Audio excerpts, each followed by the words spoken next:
Hello students, कैसे हैं आप लोग।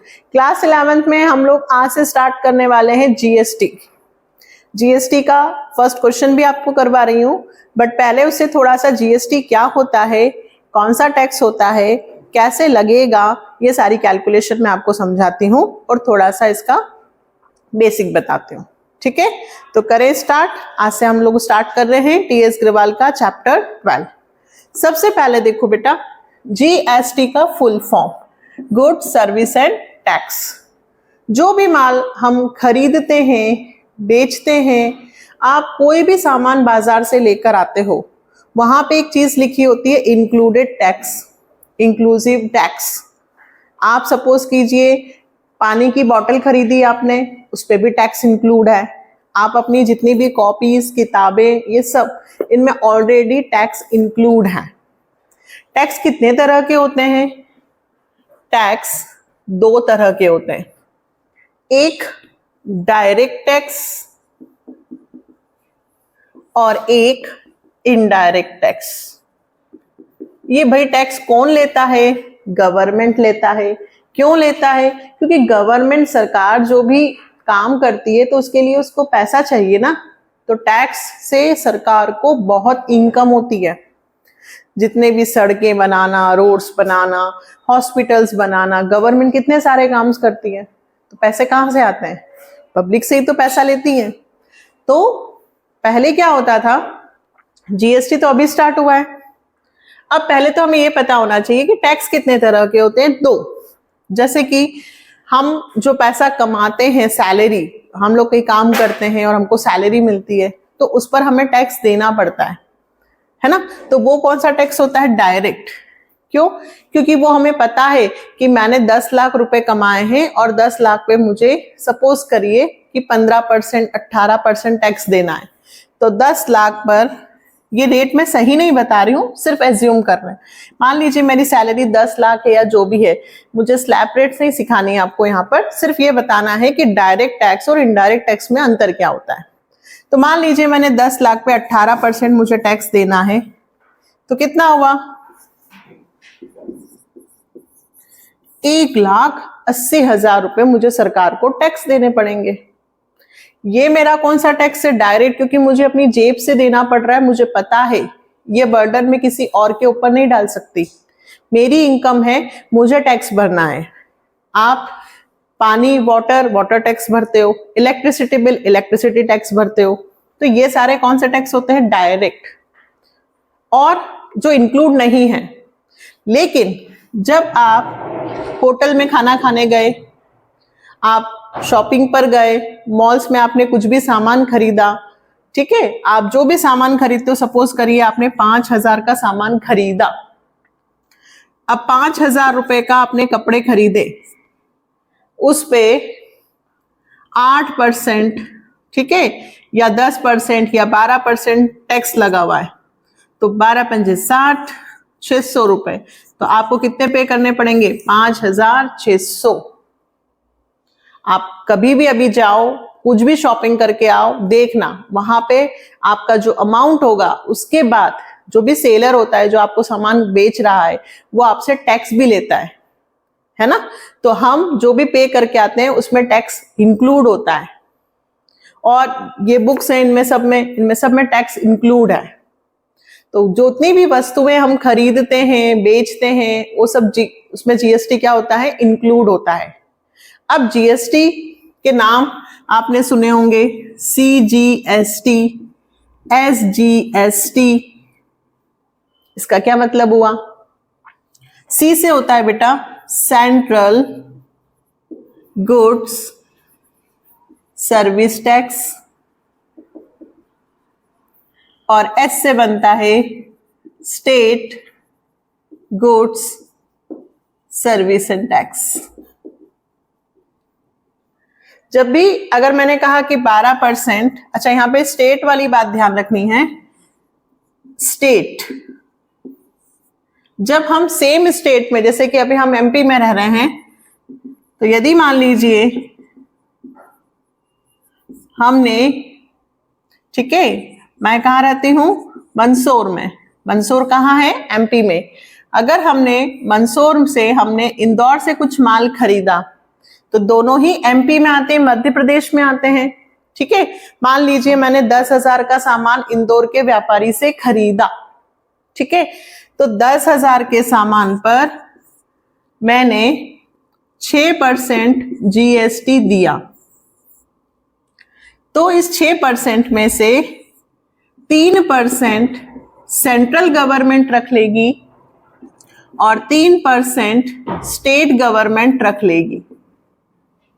जो भी टैक्स होता है उसका आधा सेंट्रल गवर्नमेंट, है ना, अभी सेंट्रल गवर्नमेंट में कौन बैठे हैं? नरेंद्र मोदी जी, तो आधे पैसे कौन रख लेगा टैक्स के? नरेंद्र मोदी जी।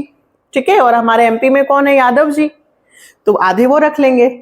तो कहने का मतलब ये है कि 3% सीजीएसटी और 3% एसजीएसटी, तो 300 रुपए सेंट्रल गवर्नमेंट रख लेगी और 300 रुपए स्टेट गवर्नमेंट रख लेगी टैक्स की। टोटल मुझे 10,600 रुपए भरना है। गुड्स एंड सर्विस टैक्स जो होगा, सीजीएसटी एसजीएसटी कब लगता है? जब इंटर स्टेट होता है, एक ही स्टेट में खरीदने वाला भी है और बेचने वाला भी है।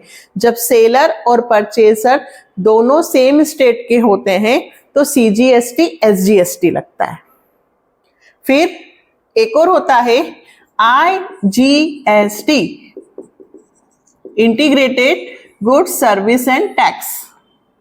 अब ये IGST integrated goods service tax क्या हुआ? जब मान लीजिए मैं मंदसौर से, एमपी से मैंने माल राजस्थान से खरीदा, तो अब एमपी वाले कहेंगे कि भाई जीएसटी कौन लेगा? राजस्थान लेगी कि मंदसौर? एमपी, दो अदर स्टेट हो गई। तो जब अलग अलग स्टेट में सेलर और परचेसर होते हैं तो उस कंडीशन में सेंट्रल गवर्नमेंट कहती है कि भाई तुम दोनों आपस में मत लड़ो, सारा का सारा टैक्स अभी हमें दे दो। तो जब दो स्टेट्स के बीच में माल खरीदा बेचा जाता है तो उसे कहते हैं आईजीएसटी, वहां पे आईजीएसटी लगेगा और उस कंडीशन में सारा टैक्स कौन ले लेगा? Narendra Modi ji. IGST. Same state होंगी तो सीजीएसटी एसजीएसटी लगेगा। एक सेलर दूसरी स्टेट का है, परचेसर दूसरी स्टेट का है, तो फिर ये दोनों स्टेट ना रखते हुए सारा जीएसटी, टोटल जीएसटी कौन रख लेगा? सेंट्रल गवर्नमेंट, तो आईजीएसटी कहलाएगा। ठीक है, फिर जब हम खरीदते हैं, ठीक है, जब भी हम खरीदते हैं, परचेस करते हैं या हम जीएसटी पे करते हैं, ध्यान से सुनना, जब हम जीएसटी पे करते हैं, हम होटल में खाना खाने गए, हमने जीएसटी पे किया, हमने मकान से रेंट पे रह रहे, जीएसटी पे किया, हम बुक्स खरीद के लाए, हमने जीएसटी पे किया। हर वो कंडीशन में जब हम जीएसटी पे करते हैं तो वहां पे लिखते हैं इनपुट। क्या लिखेंगे बेटा? Input. Input CGST, input SGST. हर वो कंडीशन में जब आप जीएसटी पे कर रहे हो, बायर की कंडीशन से देखना, जब आप पे कर रहे हो तो इनपुट का यूज करना। और जब आप सेलर हो, ठीक है, या आप होटल वाले हो या आप बिजनेसमैन हो और आप अपने कस्टमर से जीएसटी चार्ज कर रहे हो, उनसे जीएसटी ले रहे हो, तो आप कलेक्ट कर रहे हो, आप जीएसटी ले रहे हो, पे नहीं कर रहे हो बल्कि ले रहे हो, तो वहां पर आप वर्ड यूज करोगे output. Output CGST, output SGST, output IGST. आया समझ में? जीएसटी कितने? 3, सीजीएसटी, एसजीएसटी या आईजीएसटी। सीजीएसटी एसजीएसटी कब लगता है? जब एक ही स्टेट में बायर और सेलर होंगे। आईजीएसटी कब लगेगा? जब एक स्टेट का परचेजर और दूसरी स्टेट का सेलर होगा। जब हम पे करते हैं तो इनपुट वर्ड यूज करते हैं, और जब हम जीएसटी कलेक्ट करते हैं तो आउटपुट वर्ड यूज करते हैं। इतना क्लियर है? तो अब क्वेश्चंस आराम से हो जाएंगे हमारे। ठीक है, करें स्टार्ट। तो अब देखो टीएस ग्रेवाल का फर्स्ट क्वेश्चन, जिसमें भी मैं आपको वापस से पूरी कैलकुलेशन सिखाने वाली हूँ। एक बेसिक मैंने आपको बताया है।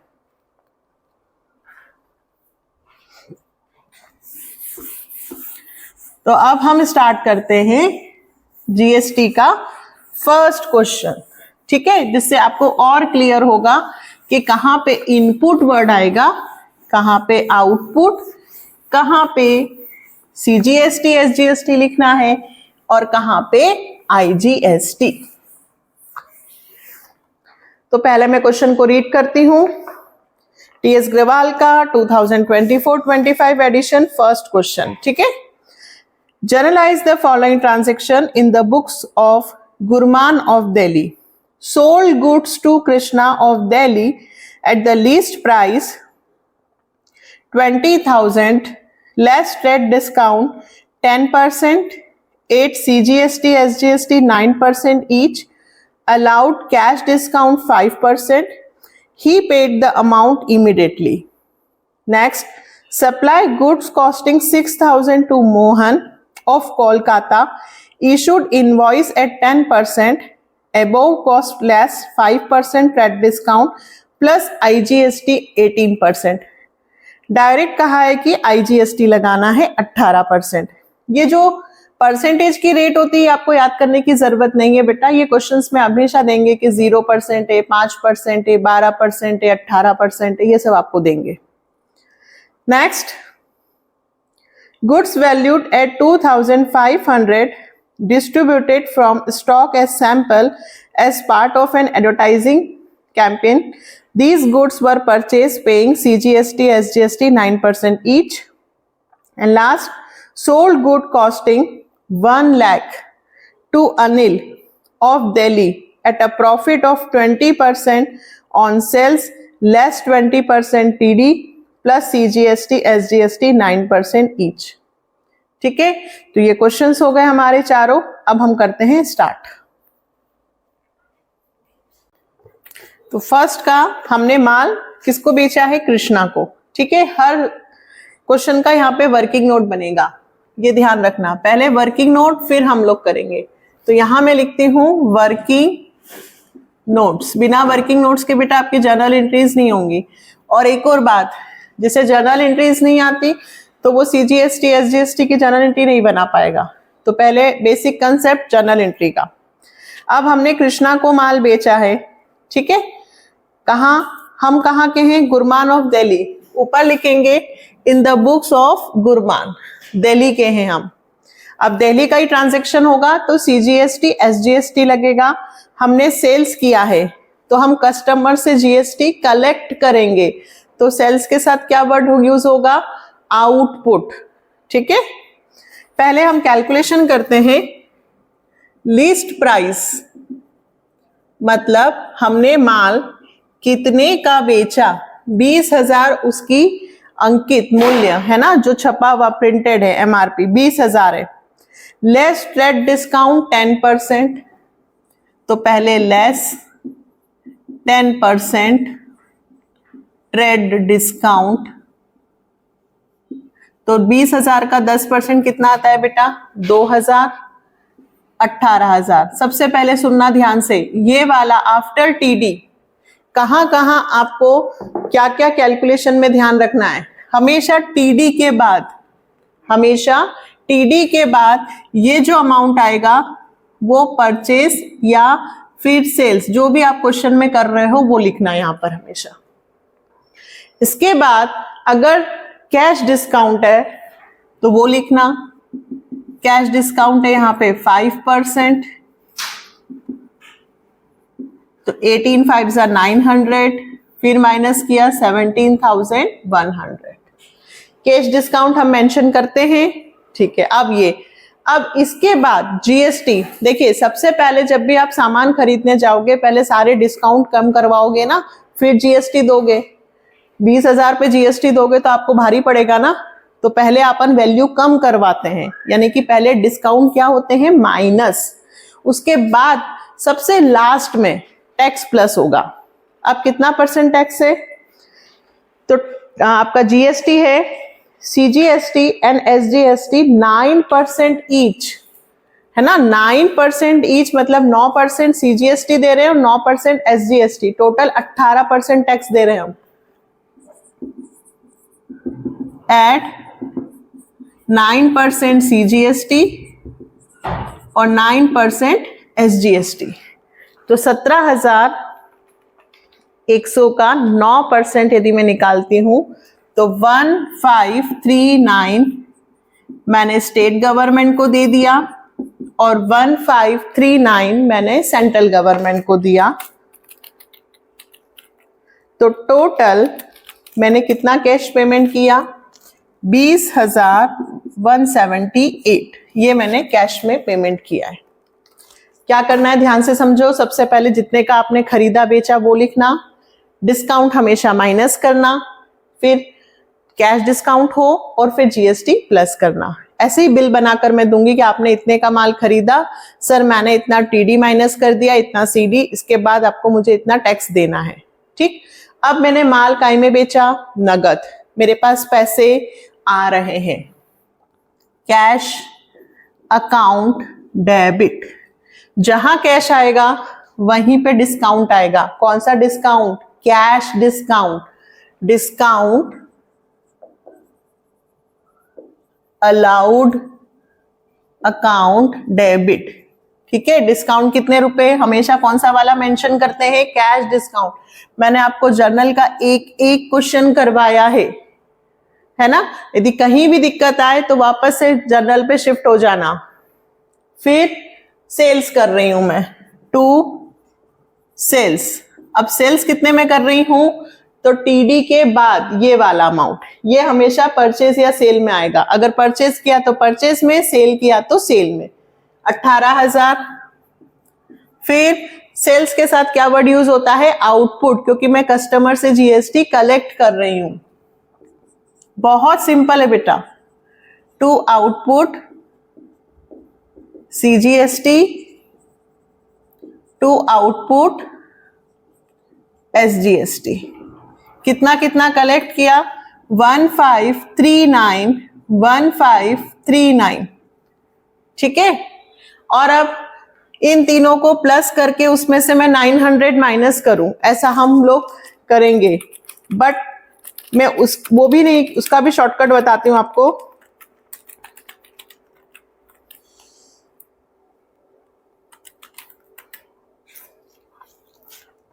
तीनों को प्लस किया, उसमें से 900 माइनस किया, मतलब आपका आंसर आया 20,178, 20,178।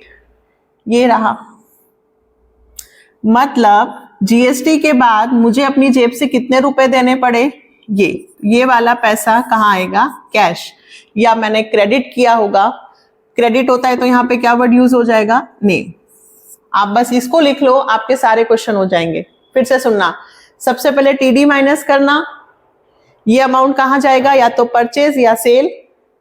कैश डिस्काउंट ये जीएसटी में जाएगा। और लास्ट वाला या तो कैश पेमेंट हुआ है या चेक से तो बैंक, और अगर क्रेडिट है तो नेम। ये एंट्री बन गई। Narration, goods sold with 10% TD and 5% CD. ठीक है, at the rate of 9% CGST and SGST each. Next आया नहीं? फिर से देखते हैं। फिर सेम क्वेश्चन है। Supply good costing 6,000 to Mohan. अब सेल की जगह सप्लाई वर्ड यूज किया है, मतलब वही माल बेचा है। किसको बेचा है? मोहन को। कहाँ का है मोहन? कोलकाता। अब दिल्ली और एक कोलकाता, पश्चिम बंगाल, तो स्टेट चेंज हो गई तो आईजीएसटी लगेगा।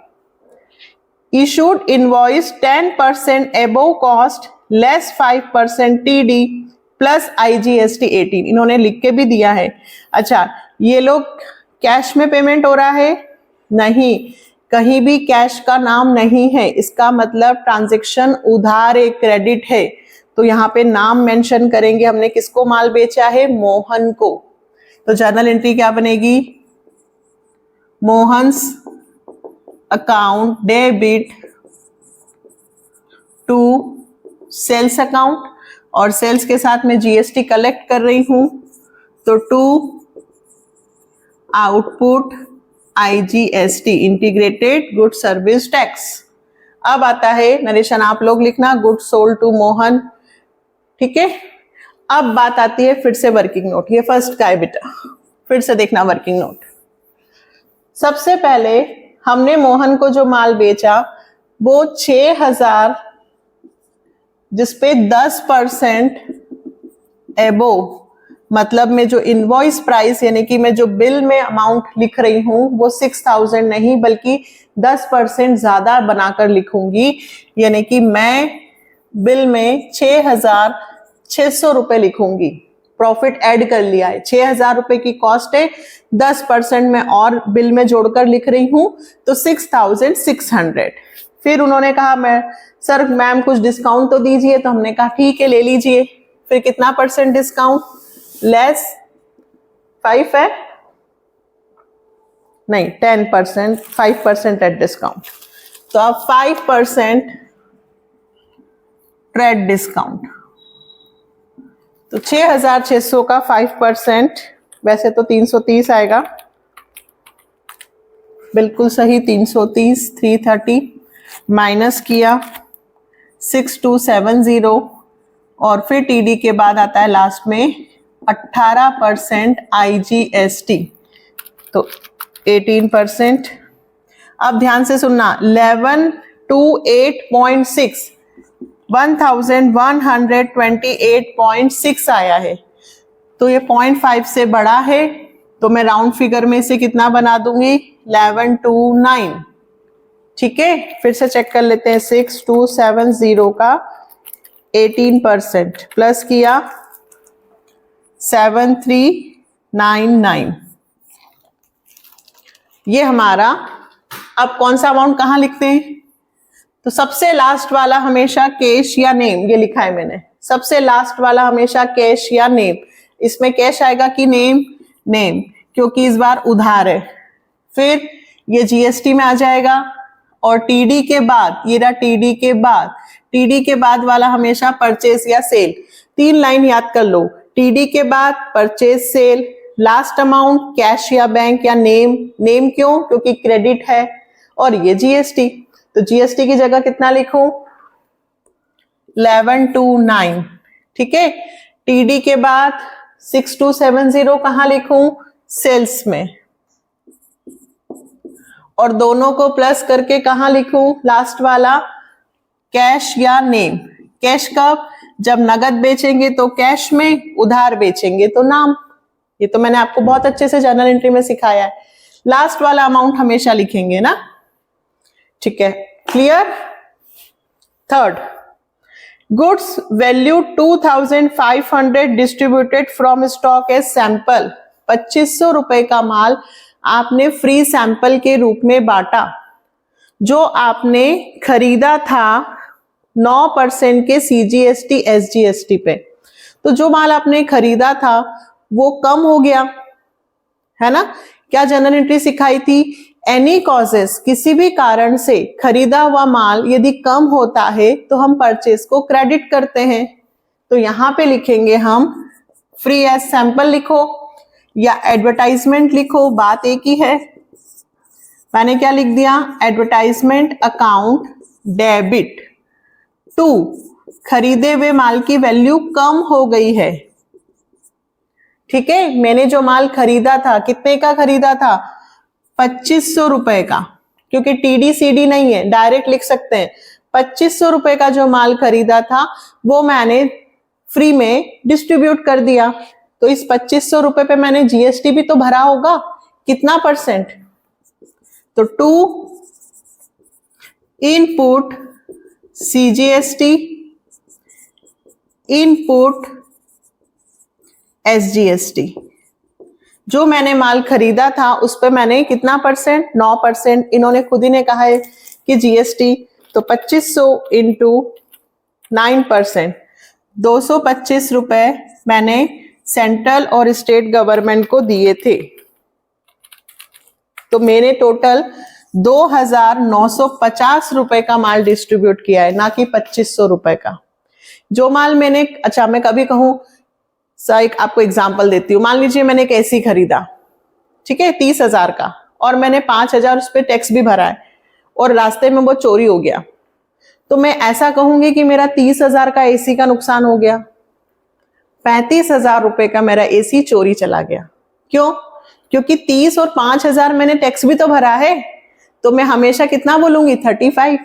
इसीलिए मैंने जब माल डिस्ट्रीब्यूट किया तो 2500 का नहीं बल्कि कितने का डिस्ट्रीब्यूट किया है? 2950, 2950। क्लियर? क्या लिखेंगे narration? Good distributed as a free sample. ठीक है, क्लियर बेटा? चले एक और है लेकिन बहुत अच्छा ट्रांजैक्शन है। अच्छा क्यों? क्योंकि इसमें कैलकुलेशन थोड़ी सी हट करे। Fourth, sold good costing 1 lakh. ध्यान से सुनना, ये आपका थोड़ा सा मैथ्स का क्वेश्चन आ रहा है। आपको कॉस्ट दी है माल की 1 लाख रुपए। अच्छा, अनिल ऑफ दिल्ली, आपने जिनको माल बेचा है वो दिल्ली के ही हैं, मतलब CGST SGST लगेगा। क्या क्या आपको क्लियर कर लेना चाहिए? आप माल सेम स्टेट में बेच रहे हो या अदर स्टेट में, है ना? खरीद रहे हो कि बेच रहे हो, दोनों बातें। अब जब 1 लाख का माल मैंने बेचा तो वो 20% प्रॉफिट पर बेचा, but 20% profit on sales price बोला है। ये है दिक्कत का काम, 20% प्रॉफिट ऑन सेल्स। अब भाई माल की कीमत है 1 लाख और प्रॉफिट है जो सेल्स प्राइस पे, तो सेल्स प्राइस तो मेरे पास है ही नहीं, मैं कैसे निकालूं? क्वेश्चन समझ में आ रहा है क्या? गुड्स है 1 लाख का, मैंने 20% प्रॉफिट पर बेचा है, पर 20% प्रॉफिट किसका है? सेल्स, और सेल्स प्राइस तो मेरे पास है ही नहीं। छोटी क्लासेस में ऐसा पढ़ा था, cost plus profit is equal to sales, है ना? तो मेरे पास कॉस्ट तो 1 लाख है लेकिन 20% सेल्स का है और सेल्स तो मुझे पता ही नहीं है, तो मैं एज्यूम कर लेती हूं कि मेरी सेल्स कितनी है? x। Let be the amount of sales price is equal to x। माना कि हमने x रुपीस में बेचा था, तो x का कितना? 20% मेरा प्रॉफिट हुआ। मैथ से बेटा थोड़ा सा समझना, 0 से 0 कैंसिल, 2 1 जा 2 5 जा, तो 1 lakh plus x by 5 is equal to x। ये मेरी कॉस्ट प्राइस, ये मेरा प्रॉफिट, ये मेरी सेल्स। तो 1 लाख को इधर ही रह देते थे, x, ये प्लस का x बाय 5 है, इधर आएगा तो किसका हो जाएगा? माइनस का। ऐसे क्रॉस मल्टीप्लाई करना, 5x माइनस 1x अपॉन में 5, 1 लाख, तो 1 लाख 4x अपॉन 5। अब मुझे किसकी वैल्यू निकालनी है? x की। तो बेटा ये 4/5 है ना, जब ये इधर आएगा तो 5 ऊपर आ जाएगा और 4 नीचे। अब 4 25 जा और 25 5 जा 1,25,000। ये आ गई हमारी सेल्स प्राइस। फिर से समझाऊं, देखो इन्होंने कहा क्या कि हमने 1 लाख रुपए का माल जिसकी कॉस्ट प्राइस थी अनिल को 20% प्रॉफिट ऑन सेल्स पर बेचा है। ठीक है, तो हमें सेल्स प्राइस पता होनी चाहिए। अब आप कहो कि मैम हम 1 लाख का 20% कर दें, तो बेटा प्रॉफिट कॉस्ट का नहीं दिया ना, प्रॉफिट किसका दिया? सेल्स का, है ना? तो मुझे क्या करना पड़ा कि मुझे पता है कॉस्ट में जब मैं प्रॉफिट को जोड़ती हूं तो क्या आता है? सेल्स। ये मेरा पेन 80 रुपए में बन रहा है, मैं इसको 100 में बेच रही हूं, तो 80 रुपए की कॉस्ट, 20 रुपए मेरा प्रॉफिट और 100 रुपए में बेच रही हूं, है ना? तो cost plus profit is equal to sales. कभी भी ऐसा हो कि मुझे कॉस्ट दी है, प्रॉफिट सेल्स पे दिया हो, या सेल्स दिया हो, प्रॉफिट कॉस्ट पे, तो हमेशा ऐसे करना। तो cost plus profit is equal to sales. सेल्स को हमने क्या माना बेटा? x। x का कितना परसेंट? 20% प्रॉफिट है। प्रॉफिट कितना है, x का 20%, तो 0 से 0 कैंसिल, 2 5 जा, मतलब प्रॉफिट है x/5, कॉस्ट की जगह लिखा 1 lakh, 1 lakh plus x/5 is equal to sales, ये प्लस का x/5 है, इधर आएगा तो काय का होगा, माइनस का। फिर सॉल्व किया तो मेरे पास सेलिंग प्राइस आ गई 1,25,000। क्या क्वेश्चन कंप्लीट हो गया? नहीं, अभी और बाकी है। अच्छा, पहले इधर स्क्रीनशॉट ले लो, तो मुझे इधर थोड़ा सा रब करना होगा। ये स्क्रीनशॉट ले लो क्योंकि मुझे इधर रब करके फिर सिखाना है।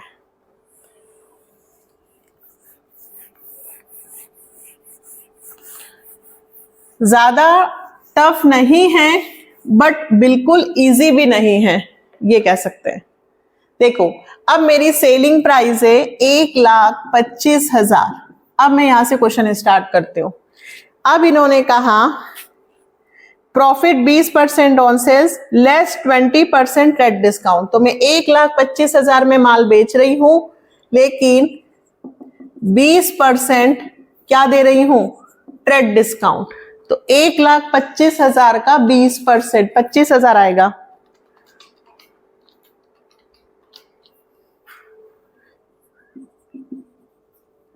तो मेरी 1,00,000 selling price I after TD. 1,25,000 में बेच रही हूं और 20% मैं टीडी दे रही हूं। उसके बाद एड 9% CGST एंड 9% SGST, तो 9,000 और 9,000,